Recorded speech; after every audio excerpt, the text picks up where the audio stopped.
Jalaluddin Rumi, le livre du dedans, chapitre 16. Le maître dit : celui qui est aimé est beau, mais en revanche il n'est pas nécessaire que tout ce qui est beau soit aimé. La beauté fait partie de la capacité d'être aimé. Être aimé est l'essentiel. Quand une chose est aimée, certainement il y a de la beauté en elle.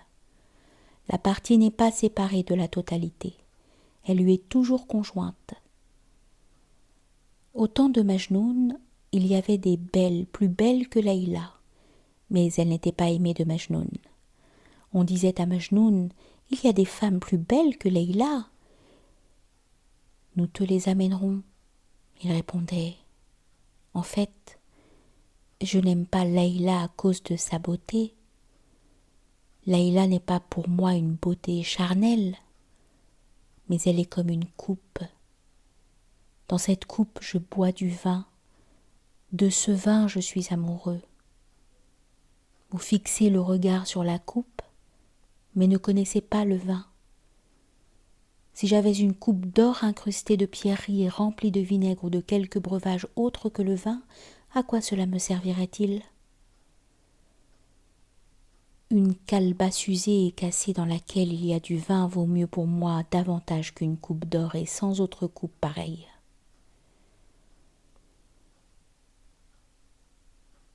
Il faut une passion, un désir ardent pour distinguer le vin de la coupe. De même, un homme affamé depuis 10 jours et un homme rassasié qui a mangé chaque jour 5 fois regardent tous deux du pain. Pour l'homme rassasié, il est forme, et pour l'homme affamé, il est vie. Ce pain est semblable à la coupe et sa saveur est comme celle du vin. On ne peut voir ce vin sans appétit, sans désir ardent. Acquiert donc l'appétit et le désir afin de ne pas t'attacher à la forme et de voir partout dans les créatures et l'espace le bien-aimé. La forme des créatures est comme la coupe. Les sciences, les arts, les connaissances, comme ce qui décore la coupe. Quand la coupe est brisée, ne vois-tu pas ces décorations disparaître ? L'effet dans le vin qui remplit la coupe décore, et celui qui boit le vin voit que les bonnes actions restent. Le demandeur a besoin de se figurer 2 conditions. D'abord, qu'il s'avoue : je me trompe. En dehors de ce que je dis, il y a d'autres choses. Ensuite, qu'il pense : il y a une autre parole et une autre sagesse meilleure et supérieure que je ne connais pas. Donc, nous savons que la question est la moitié de la science. Chacun se tourne vers quelqu'un. Or, le bien-aimé de tous est Dieu, et on vit dans cette espérance.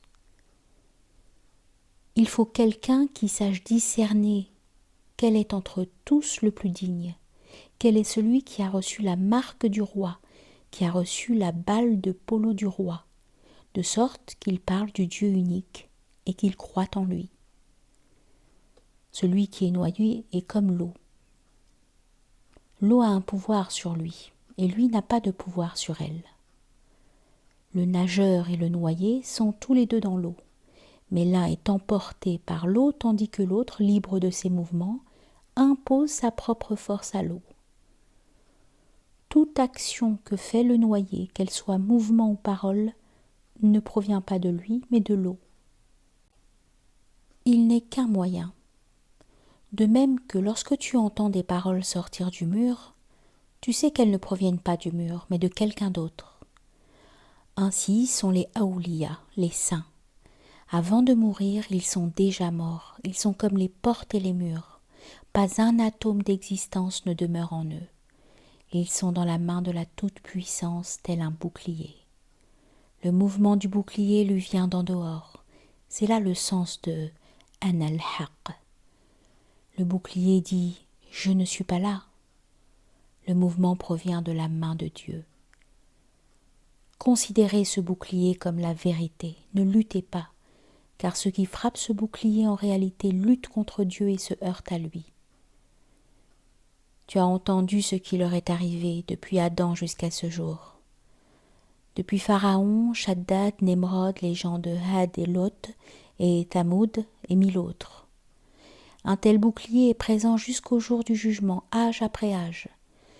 Certains ont l'apparence de prophètes, d'autres ont celle d'Aoulia, afin que les purs se distinguent des méchants et les ennemis des fidèles. Chaque wali est une preuve de Dieu pour les hommes, et le degré et la dignité des gens dépendent du lien qui les attache au wali. S'il se montre hostile à son égard, c'est contre Dieu qu'il s'insurge. S'il lui témoigne de l'amitié, c'est à Dieu qu'il se soumette, car celui qui le voit m'a vu, celui qui s'attaque à lui s'attaque à moi. Les serviteurs de Dieu sont les confidents de sa demeure, semblables aux eunuques. Le Dieu Très-Haut a rompu toutes leurs veines de vie et de concupiscence, ainsi que les racines de trahison, et les a purifiés. Aussi sont-ils devenus les maîtres du monde et les confidents secrets. Sauf les purs, personne ne le touche. Le Maître dit : si quelqu'un a tourné le dos au tombeau des saints, ce n'est ni par refus ni par négligence. Il a tourné son visage vers leur âme, car ce discours sorti de notre bouche est leur âme. S'ils tournent le dos au corps et font face à l'âme, ils n'ont pas fait mal. J'ai pour habitude de ne vouloir attrister aucun cœur. Certains dans le sama' me heurtent, des amis les en empêchent. Ces réprimandes ne me plaisent pas. J'ai dit 100 fois, à cause de moi ne gourmandez personne. Je suis content de ce qu'ils font, et j'ai assez de patience. À ces amis qui viennent chez moi de peur qu'ils ne s'ennuient, je dis quelques vers, pour qu'ils réfléchissent, sinon, qu'ai-je à faire avec la poésie ? Par Dieu, je déteste la poésie, et pour moi rien n'est pire. En ce cas, je suis pareil à celui qui remue les tripes dans le plat pour exciter l'appétit de l'invité, car c'est ce qu'il désire. Il faut considérer de quelles marchandises ont besoin les gens dans telle ou telle ville et quels articles ils achètent, même s'ils sont très frustes. J'ai étudié les sciences et j'ai peiné pour que les savants, les chercheurs, les gens intelligents et ceux qui pensent profondément viennent à moi et que je leur expose des choses précieuses, étranges et subtiles. Dieu le Très-Haut l'a voulu ainsi. Il a amassé toutes les sciences et il a accumulé tous les efforts pour que je m'en charge. Que pourrais-je faire ? Dans notre pays et chez notre peuple, rien n'est plus déshonorant que d'être poète. Si nous étions restés dans notre pays, nous aurions vécu selon ses coutumes et nous aurions agi selon ses convenances. Nous aurions donné des cours, écrit des livres, prononcé discours et sermons, accompli dévotions et actions d'éclat. L'émir Pervana m'a dit « L'essentiel, c'est l'action ». J'ai dit « Où sont les gens et les chercheurs de l'action que nous leur montrions l'action ? Tu es chercheur de paroles, tu nous as prêté oreille. Si nous ne parlons pas, tu t'attristes. Sois chercheur de l'action afin que nous t'en indiquions la justesse. Nous cherchons dans le monde un homme pour lui montrer l'action, et ne trouvant pas de client pour l'action, nous en trouvons pour des paroles. Nous nous occupons de paroles. Que sais-tu de l'action ? Car tu n'es pas celui qui pratique des actions. On peut connaître l'action au moyen de l'action, et on peut comprendre la science par la science, et la forme par la forme, et le sens par le sens. Comme il n'y a pas de voyageurs dans cette voie et que ce chemin est vide, si nous sommes dans le chemin et dans la pratique, comment le verra-t-on ? L'action ne consiste pas en prière et jeûne, ceux-ci ne sont que la forme de l'action. L'action est le sens caché. Depuis l'époque d'Adam jusqu'à l'époque de Mustapha alayhi salatu wassalam, la prière et le jeûne changèrent de forme, non l'action qui est un sens dans l'homme.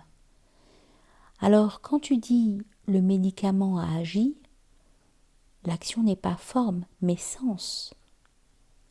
Quand on dit telle personne dans telle ville est fonctionnaire, aucune forme ne se dessine. C'est la charge de cette personne qui le désigne fonctionnaire. L'action est obscure pour les gens. On suppose que l'action est l'apparence. Si l'hypocrite pratique cette apparence, il n'en profite guère, car il n'y a pas en lui le sens de la vérité et de la foi. La source de toute chose est la parole et le verbe. Tu ne connais pas la parole ni le verbe et tu les crois dépourvus de valeur. La parole est le fruit de l'arbre de l'action. La parole naît de l'action. Dieu le Très-Haut créa le monde par le verbe. Il a dit « Kun fayakun » soit et ce fut. La foi est dans le cœur. Si tu ne la proclames pas par la parole, elle ne te sert à rien. La prière, qui est action, n'est pas correcte si tu ne lis pas le Coran. Au moment où tu dis que la parole n'a pas de valeur, c'est encore par la parole que tu nies. Si la parole n'a pas de valeur, comment pouvons-nous l'entendre de toi? Car tu le dis par la parole. Quelqu'un demanda « Si nous faisons une bonne action, si nous avons l'espoir en Dieu et que nous attendons un bienfait comme récompense, est-ce pour nous préjudiciable ou non ?» Le maître répondit « Certainement, il faut avoir l'espoir. La foi est crainte et espérance. » Quelqu'un m'a demandé « L'espoir est bon, mais qu'est-ce que la crainte ?» J'ai dit « Montre-moi une crainte sans espoir ou montre-moi un espoir sans crainte. » Et comme ils ne sont pas séparés l'un de l'autre, pourquoi me poses-tu cette question? Quelqu'un a semé du blé. Il a l'espoir que le blé poussera tout en ayant peur qu'un empêchement ou un fléau surgisse. Il est évident qu'il n'y a pas d'espoir sans crainte, et on ne peut jamais imaginer de crainte sans espoir. Si on a l'espoir et qu'on attend une récompense ou un profit, sans doute sera-t-on plus énergique et plus ardent dans l'action. Cette attente est pareille à des ailes. Plus les ailes sont fortes, plus le vol est long. Si l'on est sans espoir et paresseux, on est incapable de bonnes actions et de soumission envers Dieu. De même, un malade absorbe un remède amer et renonce à 10 plaisirs agréables. S'il n'avait pas l'espoir de retrouver la santé, il ne supporterait pas un pareil remède. L'homme est un animal qui parle. L'homme ajoute aux caractéristiques animales le langage. Les caractéristiques animales sont permanentes et liées en lui. Il en va de même du langage. S'il ne parle pas en apparence, il parle intérieurement. Il est toujours en train de parler, comme un torrent mélangé à la boue. L'eau claire du torrent est son langage et la boue son animalité. La boue est en lui accidentelle. Ne vois-tu pas que boue et corps périssent et pourrissent, tandis que le langage, l'histoire, la science, bon ou mauvais, demeurent? Le mystique est tout. Si tu l'as vu, tu as tout vu. Tout le gibier dans le ventre de l'onagre. Toutes les créatures du monde font partie de ce tout, et il est le tout, le mystique. Tous ceux qui sont bons et tous ceux qui sont mauvais font partie du derviche. Celui qui n'est pas ainsi n'est pas derviche.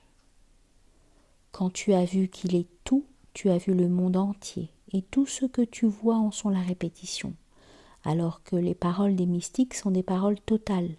Quand tu as entendu leurs paroles, chaque mot que tu entends est une répétition. Celui qui le voit dans un lieu, c'est comme s'il avait vu tous les hommes et tous les lieux. Ô toi qui es un exemplaire de l'archétype divin, Ô toi qui es le miroir de la beauté royale, hors toi rien n'existe de ce qui est dans le monde. Ce que tu veux, cherche-le en toi-même, car tu es tout.